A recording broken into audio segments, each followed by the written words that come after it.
Find the, yes ये वाला कराना था क्योंकि वाई एक्सिस का मैंने लास्ट टाइम कराया था, ये वाला एक्स एक्सिस का दोबारा से करिए। चलिए आप बच्चे भी करिए मेरे साथ, मैं भी करता हूं। हमसे क्या कह रहा है, फाइंड द रेशियो। और अभी पुरानी बुक में ऑप्शनल में क्वेश्चन था बहुत अच्छा, उसको डिस्कस करेंगे, आया भी है एग्जाम में। Find the ratio in which the line segment joining A B. Last class में मैंने आपको एक्स एक्सिस रख के दिखाया था, अब ऐसे ही लिख लेते हैं डायरेक्ट कि ए हमारे पास है 1, -5 और बी -4, 5। अब आपसे कह रहा है this line segment A B is divided by x axis.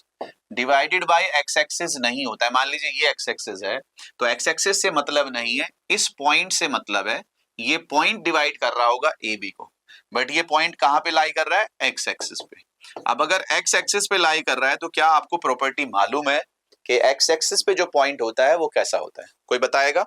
X axis के लिए अगर कोऑर्डिनेट्स मुझे देखने हैं तो वो क्या होते हैं, बताइए।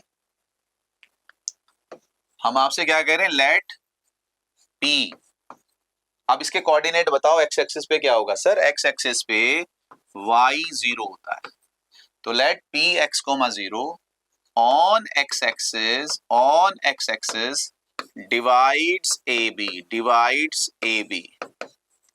Into k:1 ratio, k:1 ratio. तो आपने ये सपोज कर लिया कि जो p पॉइंट है, yes very good, p point है वो x एक्सिस पे है, तो उसके लिए y 0 हो जाएगा। शानदार। बस अब हमें क्या करना है, हमें वो पॉइंट निकालना है, तो रेशो निकालना है। तो रेशो आप तब निकालोगे जब आपको कोई वैल्यू मालूम हो, या तो x मालूम हो या y मालूम, तो या y मालूम है तो y वाला फॉर्मूला रखेंगे।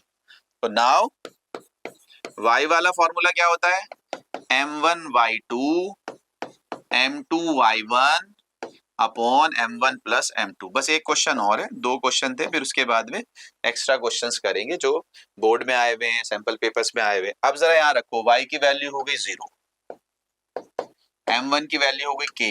अगर y रख रहे हो तो y से ही मल्टीप्लाई करना है, यानी कि इसको ध्यान नहीं देना है, इसको ध्यान नहीं देना, ध्यान से देखे। तो k को मल्टीप्लाई करो 5 से, तो k इंटू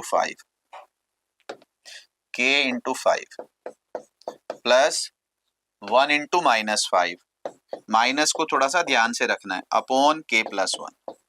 k+1 को 0 से मल्टीप्लाई करो, टोटली 0, तो 0 अगर हो जाएगा तो ये हो जाएगा 5k -5, 5 इधर आएगा प्लस, तो 5k इज इक्वल टू 5 से डिवाइड कर दो तो k इज इक्वल टू 1।